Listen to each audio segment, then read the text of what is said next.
Yo, yo. Hold on a sec. Getting set up. Stop this shit. Bring this over. All the way back. Alright, bet. Yo. If you joining me tonight live, this is Friday. You know what I'm saying? If you check this joint out on audio after the weekend, you'll probably hear this Monday morning on your way cruising into work or whatever your destination is. But I'm going to go ahead and do this while I wait for my man Martin. We got a dope conversation tonight. My man Martin Lockett going to jump on, explain, and tell his story, his experience, strength, and hope. Y'all know the vibes. Yo, what's happening, bro? Yeah. Salute, everybody. I just want to get on here and have a great time. You know what I'm saying? Just have an excellent vibe tonight. We'll see what this conversation is. I'm going to let it rock. Martin, if you are there, go ahead and join the live, bro. Let's do this.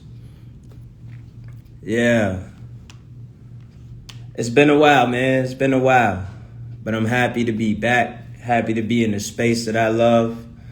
I enjoy, you know what I'm saying? Like right here behind the microphone, headphones on, having conversation is something that I truly enjoy. So I hope that you all enjoy this conversation as well. Let me get my guy on here. Yeah, I see it now, bro.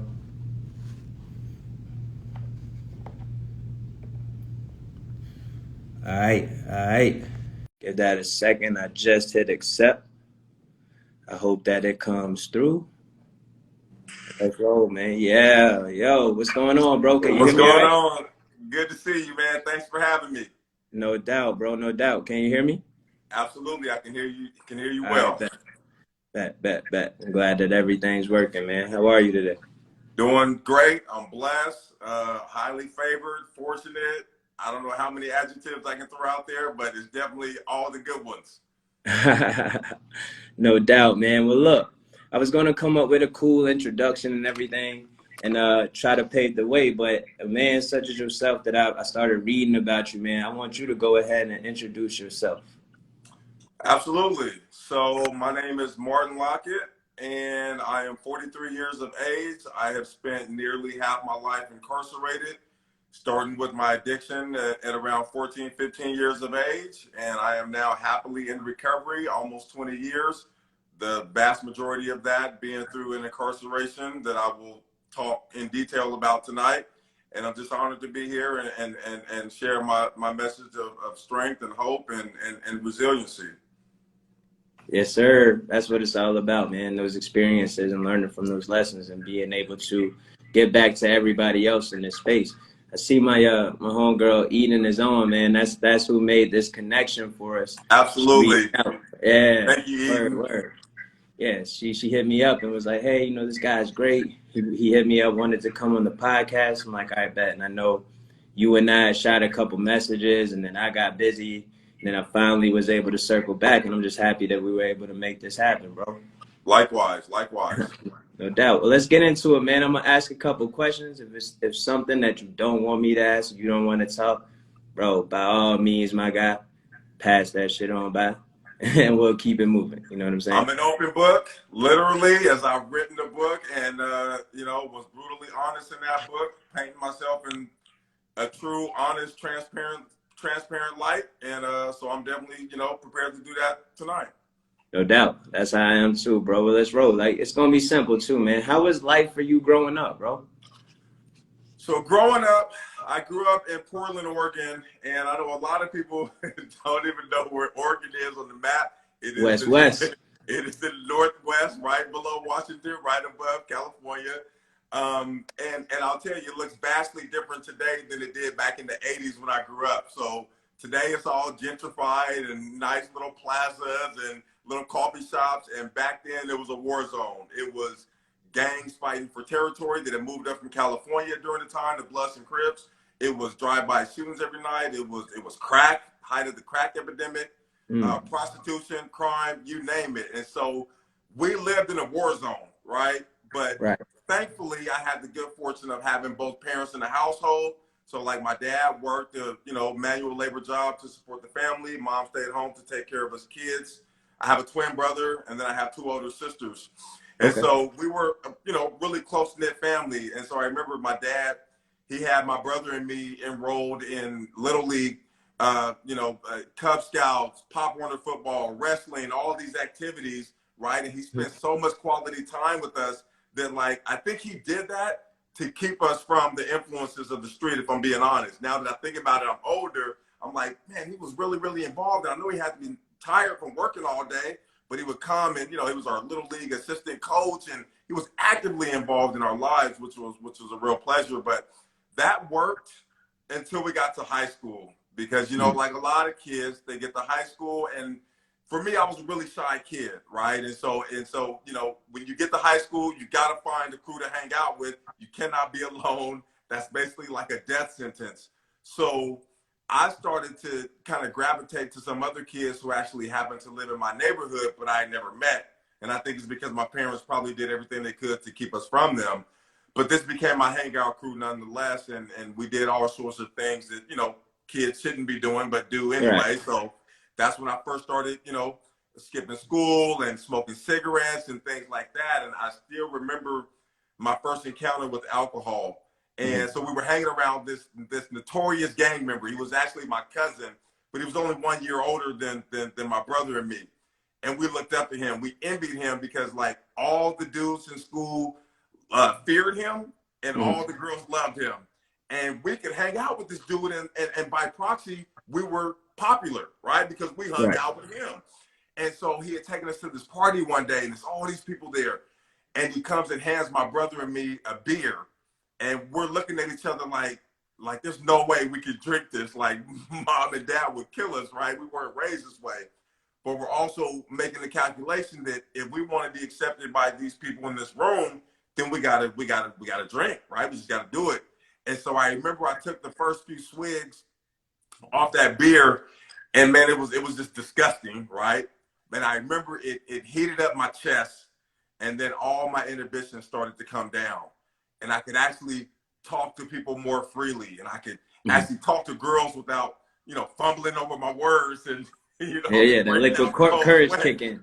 Exactly. And so I was like, wow, like this is a miracle drug, right? It's actually allowing me to come out of my shy, timid shell, and I can actually be this Martin that I've always wanted to be. I just didn't feel that I could be. And so that was my first introduction with alcohol at 14. And it only got worse from there. Okay. So 14 was about the age where you say, like, alcohol. Was there any other substances in play then? Or was it just strictly alcohol? At that point, it was alcohol and it was cigarettes. And Okay. then the next year when I turned 15, and then I started smoking weed. And so now I'm mixing the two, and, that just, that definitely didn't help the situation. So if you were anything like me, right? And it's, hindsight is 2020. I'm 37 today. I just celebrated 9 years sober. Congratulations. I saw that. Yo, I appreciate you, bro. I appreciate you. So what, when I'm having conversations now, back then, right, I didn't really understand that when I smoked weed, I didn't want to tear shit up, right? I got more lazy, lethargic, ate like the hungry, happy, sleepy. If you know, you know. And but when I drank, right, such as yourself, then all of my reserves came down. Like, I was able to do more, but I also had this like alter ego where I would just tear shit up. Right. And when I combined the two, is when I started to black out. Right. Was your introduction when you went from alcohol at 14 to marijuana at 15? Was that kind of the same? 100%. We actually started to then get into some crime and stealing cars and selling dope and carrying guns and stuff like that. And it was like, it absolutely changed my personality. Like, it changed my personality, and I had a lot more, just aggression and just courage, right? But it was reckless courage. It wasn't good courage. It was reckless and dangerous. And like, I put my family in so much jeopardy and myself, obviously. And it was, at that point, it was like I just lived to get high and to get drunk, to be honest with you. And like I started skipping school more, and my grades were slipping, and you know, it just, you know, I just became engulfed in this world of, you know, almost living in an alternative world where I didn't have to live in the actual world, the reality, right? I was able to escape and live in this totally different universe. I could be this totally different person, you know, and just almost live like this superhero, you know, character type, you know, world, honestly. But it was like all bad. It was the all bad world, right? And I was like the main character of this all bad world. And Nah, so, yeah. I get it, man. So my alter ego, right? He went by the name of Pac-Man. Did you also have a name? That, all my friends just called me Marty Marr. I mean, it's just, you know, it's basic, right? Marty Marr. But yeah, it was, you know, but that was also a persona, right? Because it Right. was like this guy who was expected to do X, Y, Z. And so I felt like if I'm gonna be, you know, Marty Marr, then I had to carry out these missions and do this crazy stuff that really could have cost me my life. Literally could have cost me my life. I mean, I'm hanging around with gang members. I'm walking the walk and talking the talk, but I wasn't a gang member. I wasn't raised to be a gang member, right? But yet this was what I had to do to gain acceptance, right? Right. So I'm going along to get along. But man, thank God I didn't lose my life back then when I was trying to be this person that I knew I wasn't. Nah, bro, I fully understand, man, because such as yourself, I grew up in a two-parent household. Only one sibling. I got a younger brother, 9 years younger than me. My bad, I had a brain fart. But so where I kind of, around that same age, like 13, 14, is where everything kind of faded off into another direction, right? Right. And now what I get is I tell my parents how, I really missed interaction with them. You know what I'm saying? Like at a time that I needed them most is when I felt like they weren't there, so to say. Right. So I was just left to the streets, man, kind of to do as I please, go as I please. And it ended up like, man, a lot of bad decisions and poor decision making that put me in situations that I wouldn't dare put myself in today. So my run with that lasted from about 14 probably until like 20, 28, 27, 28. How long was your run? So it was until I was 24 years old, and I ran into this fateful night of New Year's Eve of 2003. So initially it started at 14 years old. I'm drinking socially just to hang out and to fit in, right? Right. No big problem, although that was the beginning of my worst problems. So around 16 years old, now it's starting to turn into drinking socially and somewhat casually to something much more, you know, sinister and darker and ill-fated. And so what the reason why that happened is because now I'm going through this identity crisis, right? You get Mm. 16, 17 years old, you start to think about your life in more real terms. What am I going to do after high school? Who do I want to be in this world? What role am I going to play? You know, psychologically, it's one of the stages we go through. They call it identity versus role confusion. And between Right. 14 and 19 is when you hit that phase, which I would later learn when I was getting my degrees and all that. But for me, I never settled on an identity because I was always at everybody's mercy to be accepted. So what that looked like in practical terms is, on one hand, I'd be hanging out with my homies in the hood and I'm wearing the baggy gangster clothes and I'm carrying the gun, I'm selling the crack, I'm doing all that, right, to be accepted. On the other hand, so because my parents always instilled in us the value of a hard-earned dollar. And so we always had to get jobs. You know, when we became of age, 16 years old, we could work part-time. So I got a part-time job at an ice cream parlor in my neighborhood. And all of my coworkers were white. And so I would hang out with them after work. So I would literally bring a spare change of clothes to go hang out with them that was Tommy Hilfiger, Ralph Lauren Polo, right? The The preppy khaki clothes. cargo shorts. Exactly. I get it. I'm changing my vernacular to speak the way they speak Oh so I can be man. accepted by them, right? And so Right, right. I'm literally trying to navigate between two worlds, and I'm honestly not feeling totally comfortable in either one. And so so it was this internal conflict, man, that I just could not shake. And so it was much easier for me to just drown all of that in alcohol. Right. So I would literally drink before I went to school, during my lunch breaks, after school, until I Oh, blacked wow. out, passed out, woke up the next day to do it all over again at 16 years old. Okay. Yeah, man, that's like, so I thought, with me starting around that same age, but I'll be real, like I was nowhere near that. But I think you brought up a major point that people don't really get to talk about as frequently. You know what I'm saying? That aspect of fitting in, but having to decide, like, who am I? Am I Pac-Man or am Right, I Jared? You know what I'm saying? Where I right, could do the same, put the polo on, shake hands, change my vernacular, and really my image to fit in with a certain group of people. I got a good buddy of mine. He calls alcohol the social glue, right? And when you're doing it, you're in a social environment. Everybody around you is kind of doing the same thing. So while I was trying to figure life out, it seemed like everybody was doing the same thing, but I was the only one not progressing, and yeah, that played a major role in, me making more poor decisions. Now at right. 16, if you're drinking, daily, did that also play a role in your life? Like you saw friends starting to excel while you were held back doing certain things?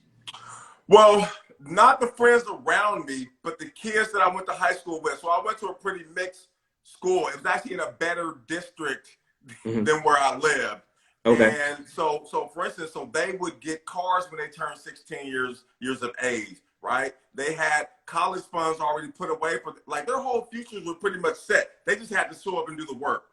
And Mm. so that started to frame in my mind that why is it that everybody that goes, again, everybody, of course it's not everybody, but in your brain you're thinking that because you see Right. that they get to live this way. They live in manicured lawns and new cars and clean streets, and I'm going to the hood where it's the opposite, right? Hmm. And at that point it's like 90% black in my neighborhood, and so I'm starting to think, well, is something inherently wrong with me and my people that we would have to be confined to live this way and they get to live that way, right? Mm. And so man, that added to this poor self-concept, this terrible self-esteem. I had a ceiling on my life that said that, dude, no matter how hard you try, like, look around you. Nobody who looks like you is getting out of here. Nobody who Right. looks like you is working at that high-rise building downtown or driving that Lexus. It's just Right. not, it's not in the cards for you. And I accepted that. So when you accept, and so they have a concept in psychology called learned helplessness. You can Mm. learn to actually be helpless, and you buy into the concept that no matter how hard you try, right, that it's never going to go in your favor. So you just simply give up. You simply Man. give up, and that's what at 16 years old, before I even gave myself a chance, I had given up. And so I'm like, Mm. what's the use? So I may as well just I would literally come home after school, get some tall cans or 40 of Old English, go to my room, lock my door, turn on some sad Casey and JoJo music, and drink, and just wallow in self pity at 16 Mm. years old. And so that was the beginning of a self-destructive pattern. But here's the thing: so throughout the coming years, I was still able to hold down a job, right? I Mm. didn't graduate high school. I got my GED. Mm. And then I started to think about going to college and things like that. So I enrolled in a community college, at 22 years of age. And so I'm able to still maintain a certain, life Right. because a functioning alcoholic, that's what we do, right? Right. And I was able to look at all those things in my life. I, saved up money and got my first car and moved out to Vancouver, Washington with my girlfriend. I'm living out there. I'm paying my bills, but I'm drinking every single day. I Mm. mean, mad amount of beer and liquor. I mean, every day. I would literally wake up on the weekends and at 7 o'clock in the morning, before I even had a piece of toast, I'm having gin and juice. Mm. And that's when it started. And then all day long, I'm drinking and hard liquor, then mixed with beer, just all day, all night, all day, all night. And so, but in my mind, I'm like, dude, you got a job, you're paying your bills. You know, you got license, insurance, registration, nice car. You moved out of your parents' house. So there's things that I can point to in my life that make it seem like I'm really Everything's not all this right. bad. Yeah. Exactly. Yeah. Exactly. Oh man. So after you didn't graduate, got the GED, still a functioning alcoholic, at what point was it where it became too much? Like what was that Well, moment? so here's the thing. So leading up, I would say about a year before the crash. Mm-hmm. So I'm living with my girlfriend, and she kept telling me, she was like, Martin, like, you cannot continue to drink at this pace, even though she enabled me because she said I was always nicer when I was drunk. She was like, you're such an a-hole when you're not drunk. Here, just drink this. And that let me know, like, dude, you got a problem. Like, Right. this is not good that your girlfriend doesn't want to be around you when you're not drunk. Like, you got to be drunk to be a nice guy. And again, like, it totally changed my personality at this point. So, you know, so I knew it was a problem. I Can knew I it was a say something problem. real quick, bro? Yes, please. That is wild. Because if I'm talking about myself, right, I heard the exact opposite.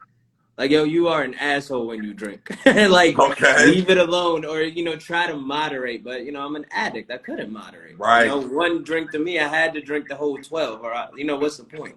But my bad, I Exactly. just was listening in awe. Like, man, that is the first time I've ever heard that. Continue, bro. Right.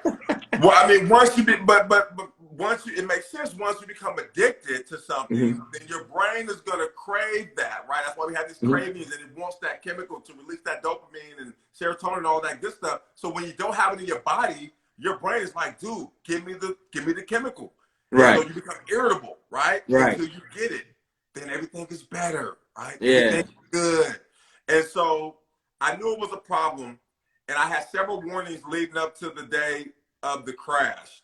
So let me just go into that. So I'm Okay. living with my girlfriend in Vancouver, Washington, and I'm working at a warehouse in Portland, which is just a half-hour away over the bridge.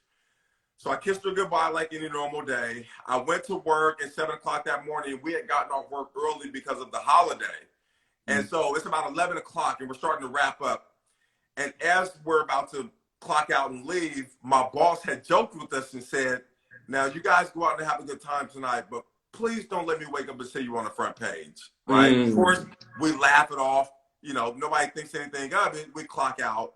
But it's like almost 20 years later, and I've never forgotten those prophetic words. Never. Mm. So I left work at about 11:30. I headed straight to the liquor store, and I bought a fifth of gin.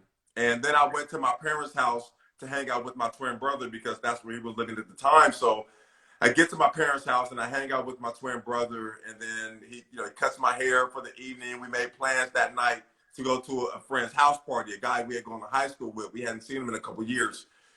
So I drank that fifth of gin.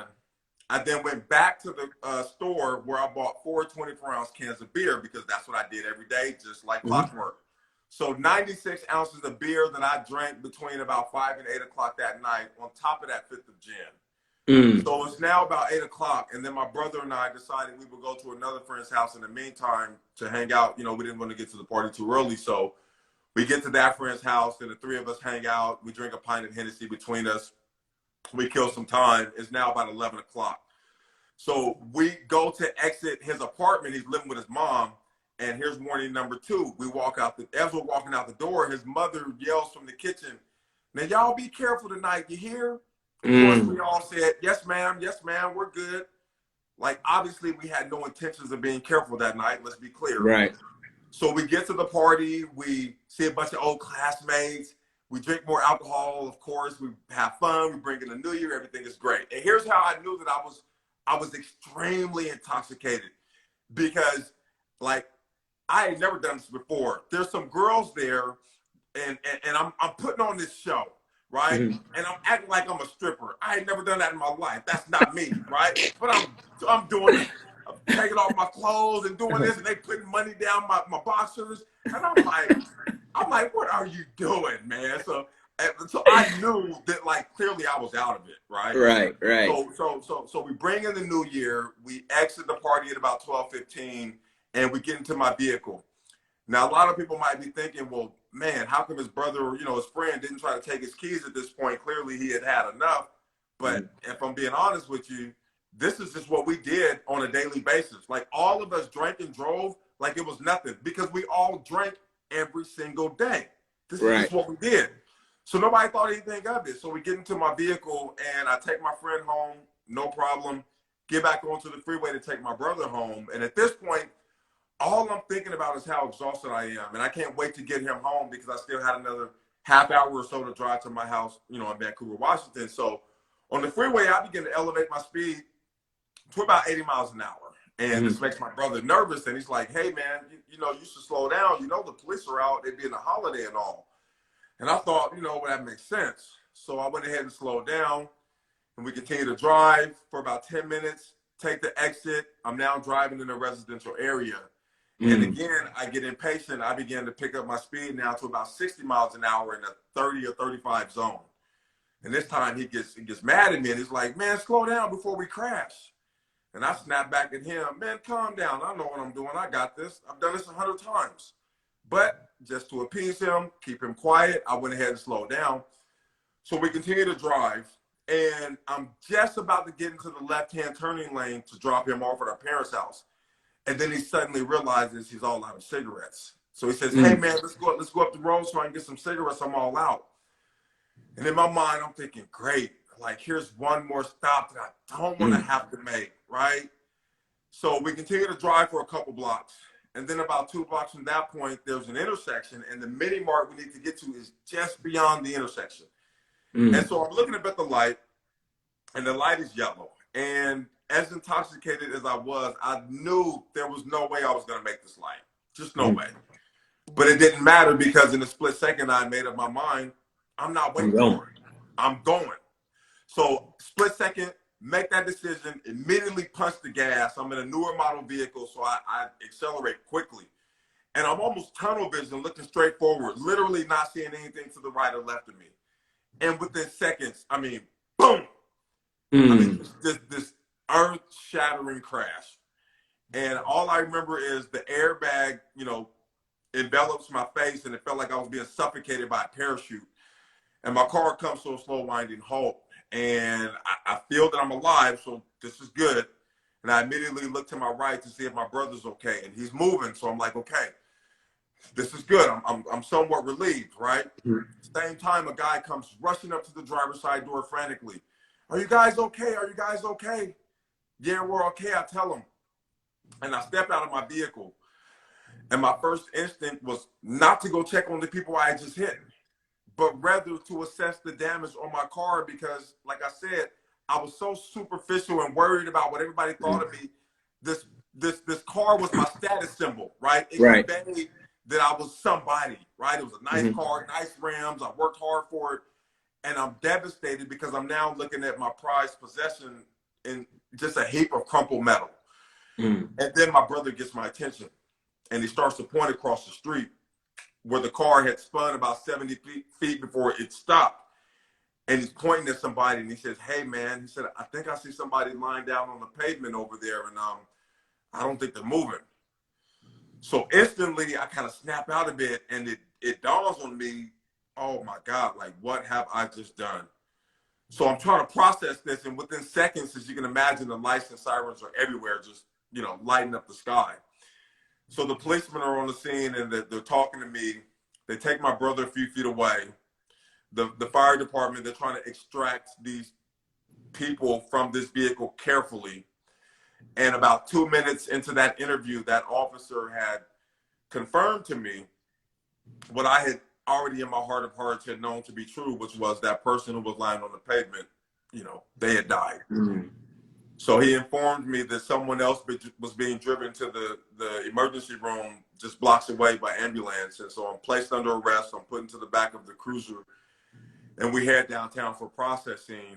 And I'm listening to the police radio from the back seat. And there's a lot of chatter about the crash, as you can imagine. And about 10 minutes into that ride downtown, it comes over the police radio that, unbeknownst to me, apparently there was another passenger who had been pronounced dead at the scene. And so I asked the officer, I said, excuse me, sir. I said, did I just hear that correctly? did they just say that someone else was in that vehicle and they didn't make it? He said, unfortunately, yes. So as you can imagine, at 24 years old, I'm responsible now for 2 deaths. Another person with life-threatening injuries who could possibly lose his life, right? On one hand, and on the other hand, I am keenly aware of the law in the state of Oregon, where it's one of the few states in the union that still has, even to this day, from 1995, a mandatory minimum sentence for DUI manslaughter, which is 10 years day for day. You cannot earn a single day off for good behavior or working a job or getting a degree, nothing. You will do 10 years day for day, no ifs, ands, or buts about it. And now I've got 2 of them. So I know that I'm going to prison for like 20 years. So I'm grappling with both of these just, unfathomable realities. Right. And there's just no way to fully adequately describe how low I felt in that moment. There's just not. How is it in conversation, man? As I see you doing a lot of speaking engagements, when you revisit that moment, is that space and time like still as clear as it ever was to you? As clear as it was over 18 and a half years ago, 100%. I mean, in vivid detail. And that plays a later part in me coming to forgive myself, where I would relive every single detail, but not in this way where it's being used for good and for education and to warn people, but it was used for total self-condemnation and just a miserable state. And so here's the thing. I've only shared this one other time because it felt right, but I feel right to share it now. So I go downtown. They put me in the drunk tank to sober up. And I'm in that drunk tank. I'm by myself. And anybody who's been to jail, they know that like those drunk tanks, it smells like urine. It smells like vomit. BO. Graffiti, everything. Graffiti on the wall, scribbling. It's terrible. You're laying on a concrete slab. And as horrific as that situation was and what I knew would lay ahead, there was this overwhelming sense of relief that came over me, because I knew from that point forward, I would never have to be a slave to alcohol again. That part of my life was over. And so it's paradoxical to say that I would feel relief in that moment when I just killed 2 people. I'm going to prison for 20 years, right? But I felt that was a spiritual awakening or whatever, however you want to characterize it. But it was just something that I felt and that I just knew. And so that was kind of the beginning of things starting to turn. And so the next morning, I exit my cell. I'll go to the day room and call my family and talk about this utter tragedy. And the phones are full, so I take a seat in the TV area, and the news is on, and of course the top story is a fatal crash. And I'm listening to it, but I'm not really listening to it because I didn't really want to listen to it, right? And I kind of just leaned forward and I buried my head in my hands, and I'm thinking about all the newspaper articles that I had read over the years, right? About fatal DUI crashes, New Year's Eve crashes, drinking and driving. And I'm thinking about all the news coverage that I had seen over the years where this same thing had happened to so many people before me, right? But yet, in my tangled web of self-deceit, irrationality, making excuses, minimizing, rationalizing, I had actually managed to convince myself that would never happen to me, right? That all those who had done this before me were lightweight drinkers who couldn't contain their alcohol. But not me, because I was smarter than that, and I was better than that. And I tell people all the time when I speak at DUI victim impact panels in high schools, I tell them, you never think it's going to happen to you until it does. Right. Until it's too late, right? So 3 days later, I'm in my cell. I'm just minding my own business. And I noticed that someone has slid the Oregonian newspaper underneath my door. That's our statewide newspaper. And I couldn't understand why, because I didn't ask anybody to see a paper, right? But I figured there must be something in there for me to read. And so I pick up the paper and I begin to thumb through it, and I see my picture on the front page of one of the sections. And with each paragraph that I read that morning, for the first time in days, my faceless victims became people, right? These people had a story, an incredible story. And what I learned that morning was that these people were active in recovery. They had been clean for like 16 years. And they were volunteers with Mothers Against Drunk Driving. They would watch women's children so that these ladies could attend AA and NA meetings. They were volunteers at Volunteers of America. The night that this happened, believe it or not, they were returning home from a clean and sober New Year's Eve party at the convention center when they were struck and killed by a drunk driver. And so the columnist had talked about the palpable irony, is what he called it. He said, this is a palpable irony that these people who had devoted their lives to helping people just like this man would be the one who kills them. But here's what he said at the end of the article, changed the rest of my life, even to this day, and forever will. He said, quote, perhaps the person they will have ended up helping the most is the man who's charged with killing them, end quote. And it was such a heavy statement, right, that I had to sit with it. But I couldn't fully appreciate the value in what he had just said, because I'm still looking at 20 years in prison at 24 years old. So I couldn't fully understand in that moment, at least, how this situation was supposed to actually help me, right? But it was such a profound statement. I knew I couldn't ignore it. I had to figure out what those words were supposed to mean for my life. And so for the next 6 or 7 months, I literally meditated on that phrase. I would hear it when I woke up in the morning to go to breakfast. I would hear it when I'm walking around the track. I would hear it when I'm having dinner, when I'm going to sleep. I prayed about it. I'm like, show me how these words are supposed to apply to my life. Like, I got to figure that out. And so about 7 or 8 months in, it finally made sense, right? It finally dawned on me that the only way this tragedy will not be in vain, right, will not remain a simple tragedy, is if I carry on these people's legacies. If I literally make it my life's mission to do everything I possibly can to ensure that something like this never happens again, right? That has to be my mission. And so in that moment, I determined to be a part of that mission and to take on that mantle and take up that cause. Now, I didn't know how that was going to look. At that point, I didn't even know how long I was going to be in prison. I knew it was going to be more than 10 years, hands down. But I didn't know how that would manifest. All I knew is that I was committed to that purpose. That's it. Right. And so with that, I got sentenced 5 months later. It had been 3 days shy of a year. And I'm escorted into the courtroom, and it's packed. As you can imagine, there's the media. There's members from the Mothers Against Drunk Driving community. There's friends and family. It's packed, right? And I had taken a plea bargain for 17 and a half years, so it wasn't going to be a trial or anything like that. But it was going to be a time for victim impact statements to be made. Right. And so I'm next to my attorney, and they go through all the facts and formalities of the case, and then the judge announces it's time for victim impact statements. And so the first person who spoke that morning was the lone survivor of the collision. He was a middle-aged man. And I kept telling myself before he spoke, I said, Martin, make sure you look him in the eye when he speaks. You at least owe him that much, right? Right. And as this man began to speak, I'm telling you, I was so overcome with shame and guilt.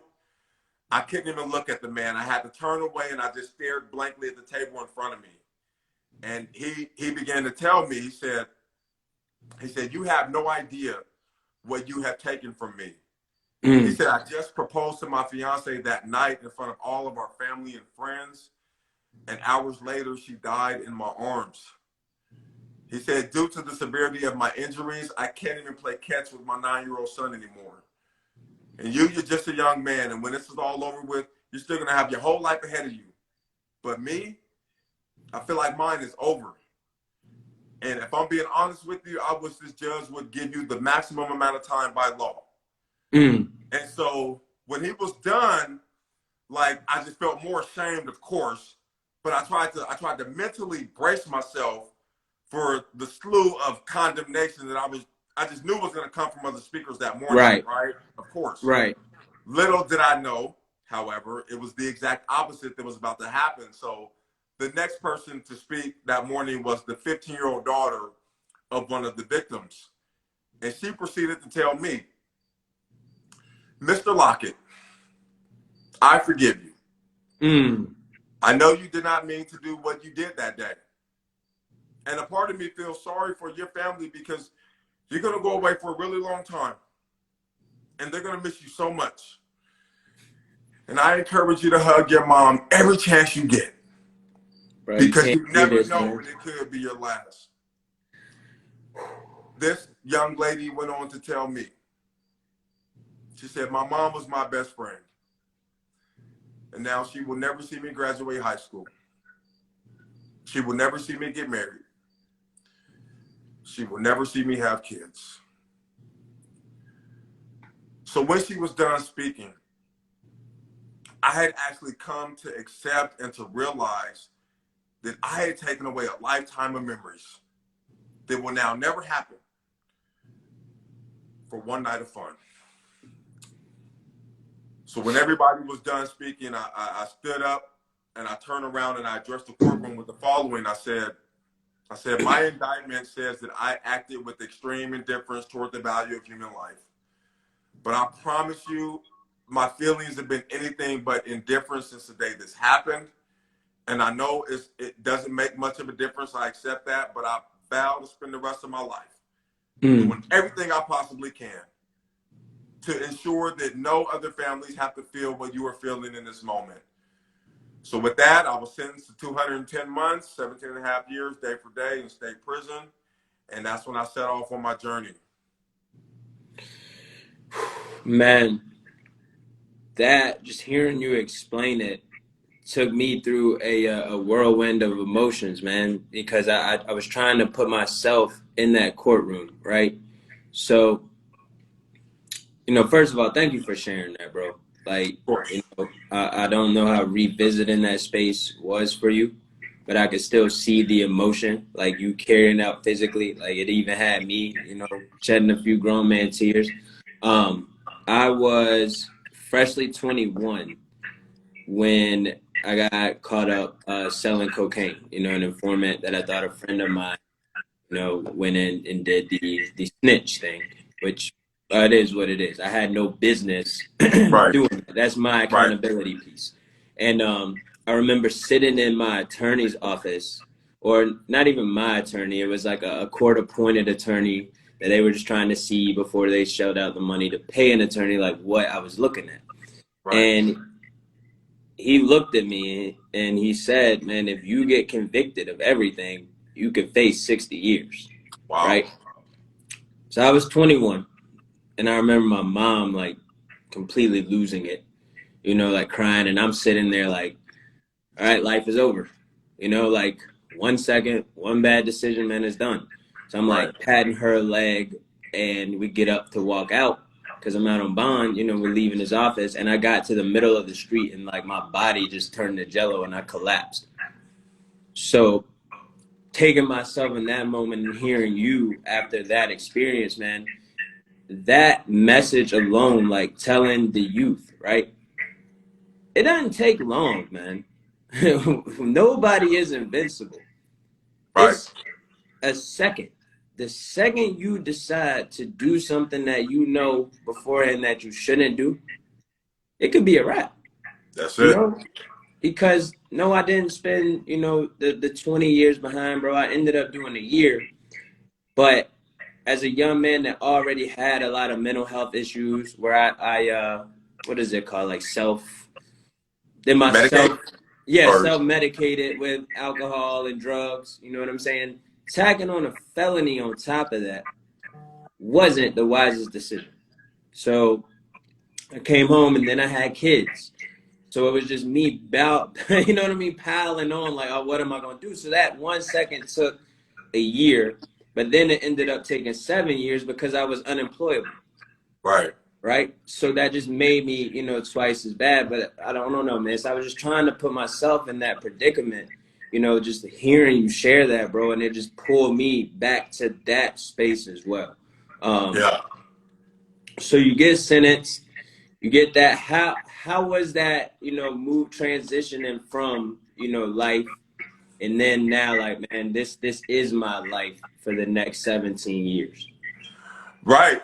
And you do, it is a transition. It is, a huge adaptation that you have to make. And I'll say this, that, the human spirit and just that tenacity that we have, we often don't know what we're capable of, like how resilient we can actually be in a situation until and unless we were put in that situation. If you had told me before 24 years of age, Martin, you're going to go to prison for 17 and a half years, don't worry, you're going to be fine, you're actually going to come out better and blah, I would have said there is no way. Yeah, that's There is insane. no way, right? But when you were thrust in that situation, and, Viktor Frankl said it better than I ever could. Of course, I'm paraphrasing, and he said basically, once you realize that your situation, your circumstances are not going to change, then you have to. Excuse me. And so you're right. You have to change yourself. And so I accepted the fact that I was going to be in prison for 17 and a half years. But how did I want to spend that time? And, I knew that if I was going to commit myself to this cause, that I had to get an education, because I can't start helping people through their own addiction and recovery process unless I kind of knew more about mine and where it came from. Excuse me. And so they were offering one course at a time, one community college course at a time at the prison for $25. So I just took what I could take. And so I figured if I take enough of these, I guess at some point they're going to give me a degree, right? I mean, I don't know how this works, but I guess that's how it works. So I started to do that. And then a few months into it, I met the love of my life. I still had 16 years left. And we live together today. That's why I'm here in Pennsylvania, not Oregon, but that's another story. But so we had a phone conversation, and she's asking me, well, how do you plan on spending the next 17 and a half years of your life, or 16 years at this point? What do you want to do? And I said, well, I want to become a drug and alcohol counselor. I want to get out and tell my story and help people who are struggling with addiction. She said, well, do you know how you're going to do that? I said, well, no. I mean, I'm taking one college course at a time, and I guess if I take enough of them, they'll give me a degree. I don't know. So she's one of those people where she's not just going to say, okay, well, that sounds good. Good luck. And, let me know how it turns out. She hangs up the phone. She goes to the internet. She spends the next 4 hours researching how someone incarcerated can get an education, right? Because they don't have internet. We didn't have internet. You don't get federal Pell Grant for education. That went away in the 90s. So you have to finance it yourself. She comes back with 3 or 4 universities at that point that were still offering correspondence courses through the mail, but they're very expensive, like $750 for one course, right? I don't have that money. I make $50 a month working as a tutor in the education department. Right. So she said, okay, well, how about I set aside $50 out of every paycheck, and when we accrue enough, then we'll get you a course. I'm like, okay, great. So she's got this whole degree plan set up. I'm taking one course at the college. I start to take one of these courses, through Indiana University every 3 months. And then, sadly, 3 years into this sentence, I lose my dad. Very unexpected at 60 years old. But in that event happening, I was able to get his pension and insurance policy money and stuff like that. So now I've got the money to be able to really accelerate my education. And so now I'm taking classes from Indiana University and Louisiana State University. So I'm doing 3 or 4 classes at a time in conjunction with the one that I was doing in the prison. So all of that culminated into an associate's degree from Indiana in 2010. Okay. And then I got a bachelor's in sociology from Colorado State in 2013. And then I ended up getting a master's degree in psychology in 2016 from California Coast University. Thank you. So throughout this process, you're learning about, psychology and the stages of psychosocial development and cognitive development labeling theory and just all these concepts related to the individual in psychology and then societal factors through the sociology courses. So I'm really starting to unravel a lot of my youthful, indiscretions and motivations and where it came from and why it was so strong and why I had this need to fit in and how did I, succumb to, this whole identity crisis that I had. And so it all started to make sense, right? So I'm getting all this education, and now I'm actually able to mentor young guys on the yard because if you've been to prison, you know that it's not a safe place to really be vulnerable with people about what's really going on, right? So guys are walking around, working out, got the shirts off, got the big bulging muscles, chest is poked out, and everybody's got a mean mug, right? But guys would see how I did my time, and they saw how consistent I was with getting my education, working as a tutor, helping guys on my unit figure out math problems and things like that. They saw I was consistent in that. And so they saw me as a safe person to talk to about some real stuff. So I'd be out jogging on the track or walking around the track, listening to my music. I did a lot of time by myself because I didn't want to be hanging out with this group and people think I'm wrong with them, or you know what I mean? Yeah, if you know, you know. Exactly. And so the young guys would come and seek me out, and man, they would open up and start, not on day one, but once they felt comfortable, they would start talking about childhood trauma, family dynamics that were not, healthy. They start talking about aspirations they have once they got out of prison, right? But they wouldn't talk to anybody else about that because they didn't want to be seen as weak or vulnerable. And so that really gave me kind of the practical application of all my education, right? I'm able actually now to help guys to figure out their own journeys and their own struggles and addictions and healthy ways of living.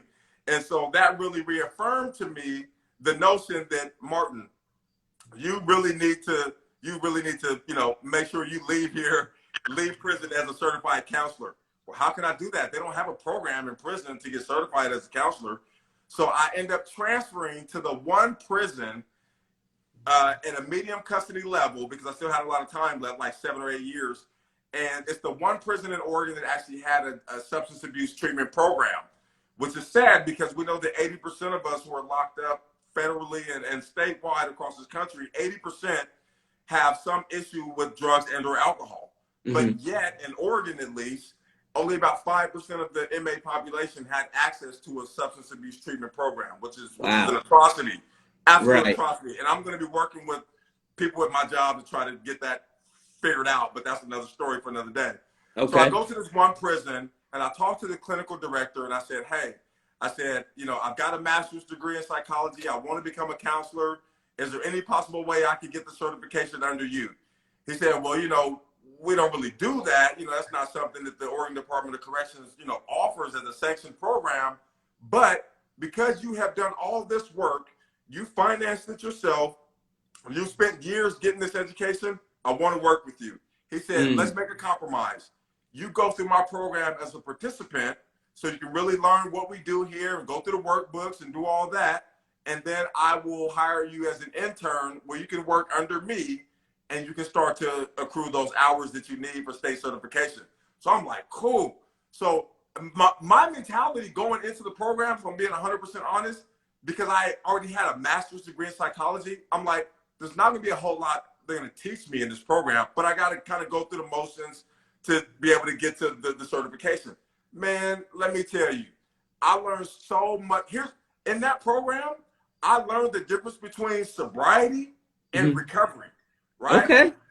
Because at that point I thought, oh yeah, I'm in recovery. I got degrees. I haven't drank in like 13 years. I'm staying out of trouble. I'm a model inmate. I was sober. No. I was not in recovery. Right? So I started to learn about, the biopsychosocial spiritual model of recovery. And you have to, have a balanced lifestyle, in all these areas. And you got to learn about your triggers and your relapse warning signs and, learn about the internal triggers. We always hear about people, places, and things, but for me, it's the internal stuff that's likely to trip me up, right? It's the feeling of entitlement. It's the feeling of self-pity. It's the woe is me, right? That's the stuff that can trip me up. Right? You Right. don't just wake up one morning and decide to relapse. There's a series of things that happen in the brain and in our lives if we're paying attention that Mm-hmm. lead up to that relapse. And so I started to Right. learn about all that and fortify a relapse prevention plan that I use every day now that I'm out, right? And so now it's really starting to make sense. So I go through the program, 7 months. I'm now interning in the program and I'm mentoring guys one-on-one. I'm leading the groups. I'm doing the, the orientations and the assessments and the treatment plans, getting all the clinical skills underneath me. So that all culminated with state certification as a recovery mentor in 2018. And then the following year, I got certified as a substance abuse counselor in 2019. Now, Okay. meanwhile, in 2015, they started to bring in victims of DUI crashes from the community. So they started DUI victim impact panels within the prison. Mm-hmm. So they would have a person from the outside who had lost a loved one to a DUI driver come in and tell their story. And then one of us on the inside who had perpetrated this crime would tell our story, obviously being fully accountable and contrite and remorseful and willing to make amends, right? That was a prerequisite. You had to get on board with that before we would let you speak. I became a Right. moderator at some point and began to help guys to craft their stories. Because that was the first time I'd actually spoken the words about this night and this crash and the victims, their statements and things like that. So that was when I crafted my story in 2015. I began to tell it at these panels. And I'm meeting people from the outside who then I was able to connect with now that I've been out a year and a couple months now. I got out last June of 21. Okay. And I've spoken at DUI victim impact panels throughout the state of Oregon. I do them every month with the trauma nurses team at the Emmanuel Hospital, which is where the guy was taken with the injuries. And Okay. so they have a trauma unit over there. I do remote panels with them. I speak to kids who have gotten minor in possession charge. So they're just on that path of making those wrong decisions with drugs or alcohol. Right. I speak to them. I speak at high schools. I just got booked at some high schools here in Pennsylvania to speak to kids before they go to prom, because that's a night that a lot of drinking and driving happens. And so I've really made this concerted effort to, again, use my story, use my education, use my life experience to get the message out there, not just about drinking and driving, although that's kind of the crux of my story, obviously, but it's to really think through the consequences of our decisions, Right. our daily decisions, right? Because we make so many choices throughout the day and we just don't think that they're going to have real long-term severe ramifications. But if they involve drugs and or alcohol, all bets are off. Right. You never know where that's going to lead. You don't. never know the catastrophe that could manifest in one simple decision that you make while under the influence. And so I really stress, those points when I speak. And I work as a drug and alcohol counselor today remotely. I love my job. I literally love going to work. I work right here in my home office every day, which is great for me.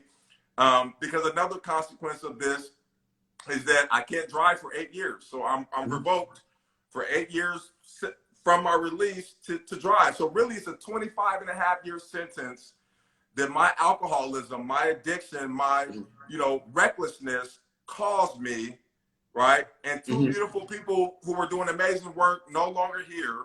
One guy living with injuries that he'll never recover from, all for one night of fun, right? Right. And so I really try to stress that and just try to really hammer home the point that, like, we're in this together. We do this in community. We do recovery in community, right? And so it's kind of on all of us to, be there for one another, to lift each other up, but also to hold each other accountable when they start to slip. That's how we all stay healthy. That's how we all stay strengthened and equipped for this fight, because it's a fight. Every day it's a fight. Every day. Every single day. Man, I am so glad that we were able to make this connection happen, man, because everything you said, bro, inspired me. I know that I'm leaving this conversation fired up. And I want to apologize, bro. I messed up my audio when I sat down, right? That's why you see the microphone, the headphones and such. I got a little pad that'll do the applause and, you know, all the like hip noises and such. But I didn't connect my damn phone to the No machine. worries. So I was No like, yo, how worries. the hell can I hear him in my headphones? So the shit was bothering me, but it's all good. I did see a question on here, and I'm going to ask this to you, man, because you did dibble and dab on it a little bit. But it says, can you talk about relapse though? I went to prison, drunk tank 100 times, homeless, lost it all, and still relapsed. What, I don't want to say advice, but what tips or guidance could you offer there? So the thing is, so I work on a drug and alcohol line, Mm-hmm. and you know, again, we don't do recovery in isolation. So I get a lot of people that try to do it themselves, and they want to outsmart this thing, right? And they pick themselves up. Okay, I'm going to be better this time. I'm going to be better this time. You are fighting against a part of your brain that will not quit, right? Mm-hmm. You have to not just strengthen. So we have two parts of our brain. We have the primitive, the most basic reptilian. They call it midbrain, reptilian brain, whatever the case. That's where addiction lies, right? Okay. It's kind of that automatic brain, right? Right. But then we have the neocortex. We have the more sophisticated part of our brain that thinks rationally and logically and all that good stuff. But the addiction, once it manifests, once it sets in, even though you could be 5 years clean, right? That part of your brain never just goes away. It never just says, okay, well, I guess Martin's going to be clean and sober, so I may as well just leave him alone, right? Right. 20 years later, it still tries to convince me that it's okay to have a drink, right? Mm-hmm. And I know that's it chirping. That's not my Mm-hmm. rational brain, because my rational brain is going to play the tape through and say, dude, look at the evidence of your life. All the We know where evidence this shows ends. exactly. You do not know how to have a good relationship with alcohol. Those are the facts. Right. So forget what I feel. Forget what my addicted brain is telling me, and look at the evidence of my life. And if the evidence of your life says that you can't have one or two drinks socially and be fine, then that's what you have to go with. But here's the thing. You don't have to do it alone. You can't do it alone. You should not try to do it alone. Either go. I still go to AA meetings. Okay. I found a little AA meeting out here. It's a bunch of old white dudes. I'm the only black dude there. It does not matter, because we all have that common thread of being alcoholics in recovery. Right. So you have to bond with people who understand you. I have a twin brother. I love him to death, but he does not understand what it feels like to be an alcoholic. So I can't really engage in that conversation with him. You got to find people who understand you, who have been there, and who are fighting the fight. So if you need resources, dial 988. Dial 988 and just follow the prompts, and you will talk to somebody like me or one of my colleagues. We will get you connected with services and resources wherever you are. There are free resources. There's insurance-based resources. There's in-person resources, online resources, whatever, we got you. But do not try to do it alone. Okay? Nah, man, I greatly appreciate you putting it out there. I laughed a little bit when you talked about your choice of AA spaces, right? Like, I am one of the ones who didn't really find sobriety and recovery in the rooms of AA. Like, I did dibble and dabble in a few meetings when I first started my journey. And the one meeting that I got the most out of, it was like a meeting on a Tuesday at like noon, right? Like, I was just in the book, like, man, I'm going to meetings. And I pulled up and it was me, like 28 braids in my hair, and then a group of older white folks. And I was like, all right, man, they welcomed me to the table. And that was the best meeting I ever went to. Right. Like, how I felt so welcome, like, yo, this is it. Like, but it was like so different. I walked in like, oh snap, I hit the wrong spot. Like, nah, come on, son, come sit down. And I sat down and I was like, yo, this is awesome. You know what I'm saying? So that made me laugh a little bit, because it also took me back to that space, man. Absolutely. And, well, and man, just quickly, real quick. Do your thing. Like, again, you're gonna learn about your relapse, your triggers, and but there's warning signs, right? So like, if you're going along in your recovery and things are going well, then the warning signs are when things start to drop off a little bit, right? Your anchors, right? We call them your anchors, or your mooring lines, or you hear different phrases. but they're basically numerous things in your life that keep you anchored, whether it be working a job or going to meetings or calling your sponsor or going for a walk every day, engaging in self-care, getting enough sleep at night, having an accountability buddy, right? So you have all these things that anchor you to your recovery. And slowly but surely, if you start making excuses, I don't really need to go to a meeting today, and then 2 or 3 weeks are going by, no meeting. Right. I'm gonna show up to work, but it's 5 minutes late, but I'm still going. So you start to make these compromises, and before you know it, these anchors start to come up one at a time, one at a time, one at a time, and those are the warning signs that you have to pay attention. Because again, you don't just wake up and decide to relapse. There's always a series of psychological or behavioral events that lead up to that relapse, and so you have to be cognizant of those. And again, I wouldn't rely on myself to kind of hold myself accountable. I'm going to ask somebody else to. That's why people have sponsors, right? That's why people will ask somebody that they can trust in their household or a friend. Hey, you start to see me slip. Hold me accountable, man. Let me know, right? So I can get back on it. Now that's real spill. And another way that like I've heard it put in kind of how I, maintain my sobriety. I think it was Les Brown, motivational speaker, who said it, that, our minds are like gardens, right? So negative thoughts essentially become the weeds of our garden or our mind. So if I'm not feeding my mind daily with, positivity, like whether I'm not reading books, if I'm not entertaining things to make me a better person every single day, then those weeds start to grow. And that's when those negative thoughts of like, oh man, maybe I can. It's been 9 years. Maybe I can go get a sip of this to celebrate. And then, I just kind of get slapped like, hell nah, we already know where that ends for you. Like, don't try it. You know what I mean? So it's just another play on words to say what you said as well. Exactly. 100%. I love that metaphor. It is a garden, and you want to keep those weeds out. Word. Keep those weeds out. You want to keep those flowers, those flowers and plants and crop blooming. Word. Yeah, man. Let them blossom. Let them grow. Well, shit, bro. This conversation was freaking amazing.